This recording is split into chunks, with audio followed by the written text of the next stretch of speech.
Hi students, welcome to online class. Let's come student. This class we shall discussing about remaining topic of unit 5th water, the elixir of life. Student, as per you knew that our previous class we discussed water, source of water, and there are different types of water are there on the earth. Fresh water is also we are discussed in our previous class. So let's come this class we shall discussing about sea water and brackish water. Student, as per you knew already, the total out of 100% water on the earth, only we are getting 3% as a fresh water. Just to think that student, only how much 3% is the fresh water. That's why you should not waste the wet water. We keep regularly save the water.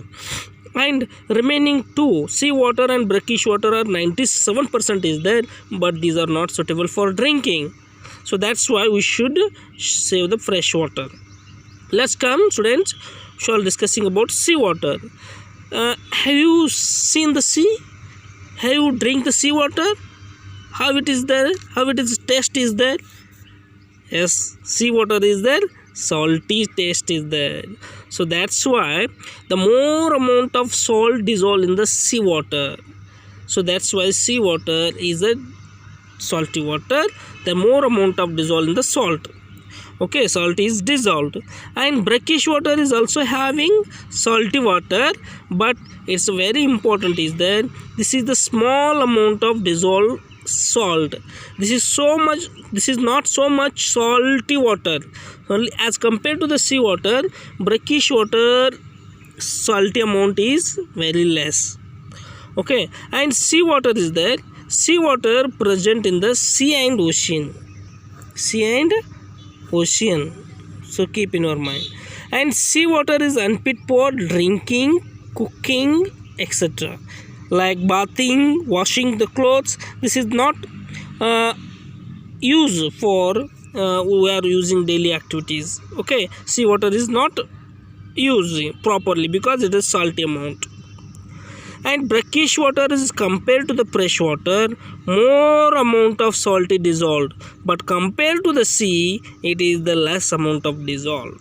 So that's why I am telling the brackish water is there. This brackish water is that it having more amount of salty water as compared to the fresh water, but as compared to the sea water, brackish water is the less amount of salty dissolved compared to the sea water. So keep in your mind student. So brackish water is the less amount of salty dissolved as compared to the sea water. Sea water is a more amount of salty dissolved water. So that's why I am telling to now. And brackish water, where is the occurring place? It occurring place in the where river meet the sea. Where river meet the sea, in that place brackish water is there. And even also some river close to the coastal region have brackish water. Some river coastal region is also having brackish water. And brackish water is also not fit for the drinking, cooking, other daily our activity. Using the water, which activity are there? Those are not useful, not fit. If you are using the brackish water, that is not fit for drinking and other activities. So that's why I am telling to now. Okay, so keep in your mind student, there are different types of water on the earth: fresh water, sea water, brackish water. Okay, fresh water details explained already in our previous class. This class only about sea water and brackish water. I hope you are understood student this one. Okay, brackish water and sea water. Okay, and one more thing student, next class I will discussing about formation of water. What? Formation of water. Formation of water. So I hope let's you always touch with me and have to watch all the regular classes. Okay, have a nice day. Bye.